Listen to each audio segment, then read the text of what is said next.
Thank you, Mr. Chairman. Look, I want to make it clear that I'm always happy to be able to talk about NEPA. Many of you know that it was my husband, John Dingell, who worked on NEPA as the original author, was there when it was signed into law, and worked hard his entire career to keep the balance on this right. Today, though, it continues to be one of our nation's strongest tools in ensuring communities across the country have meaningful input on major federal actions. NEPA's directive is clear. The government must consider how a project will affect the environment. Communities and people affected by the projects must have a fair chance to weigh in on its merits, and this includes the consideration of environmental justice, climate change, and the full range of impacts on the land. And as our nation continues to face a worsening climate crisis, whether people want to admit it or not, it's imperative that the voices of those most affected in the communities are heard. I do agree that we need modern reforms for NEPA, but the continued partisan proposals we see from the other side of the aisle just stand to weaken NEPA and undermine the community's role in decision-making. This bill was passed and is still considered the Magna Carta, so communities impacted have their voices heard. And I've stated I remain open to an honest and open conversation to find a bipartisan solution to long-term NEPA reform that truly continues to protect our communities and streamlines NEPA for our projects. There is a misconception here that we need to choose between protecting bedrock environmental laws or accelerating clean energy permitting. Let me be clear. We can and must do both. Now I want to turn my attention to the witness today, one of them.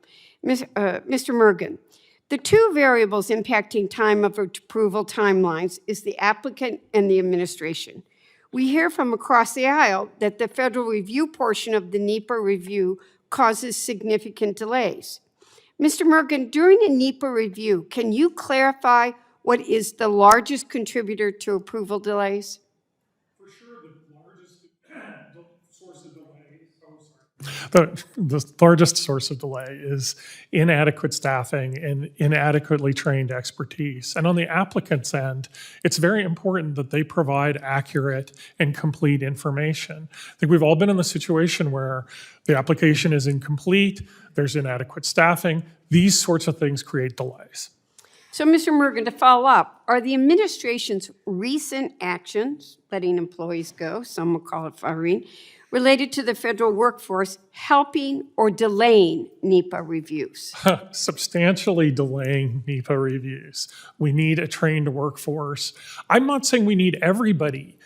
You can expedite with AI, with all sorts of informational tools, but you need a trained workforce, and we are losing those people. So my final question for you is, across the aisle, we continue to see attacks on judicial review and hear that a majority of NEPA reviews are being held up due to these reviews. Mr. Mergen, what is the average number of NEPA reviews being challenged in court? And do these delays always result in an injunction or actual delay? No, the average, I don't know that I have the most up-to-date information, but it's in the 20% range that are actually challenged. And I really want to focus on remedy and relief, right? Because the real source of delay, as we all know, is when an injunction is entered. And courts don't issue injunctions very frequently. And following the court's decision in Seven County, right, we are going to see far fewer injunctions entered against NEPA projects. That doesn't mean that those lawsuits can't be helpful in terms of improving those projects, but as a source of delay, I think we can anticipate a great decrease in the burden that litigation imposes, with one big exception, right?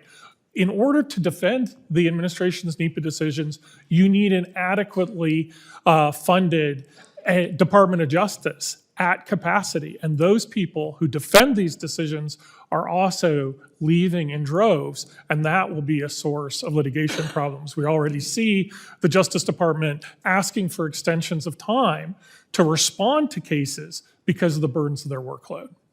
Thank you, Mr. Chairman. I have to yield back, but I am committed to working with you all on a bipartisan permitting reform efforts, but we got to make sure we do it in a way that protects the communities that we're representing. Yield back.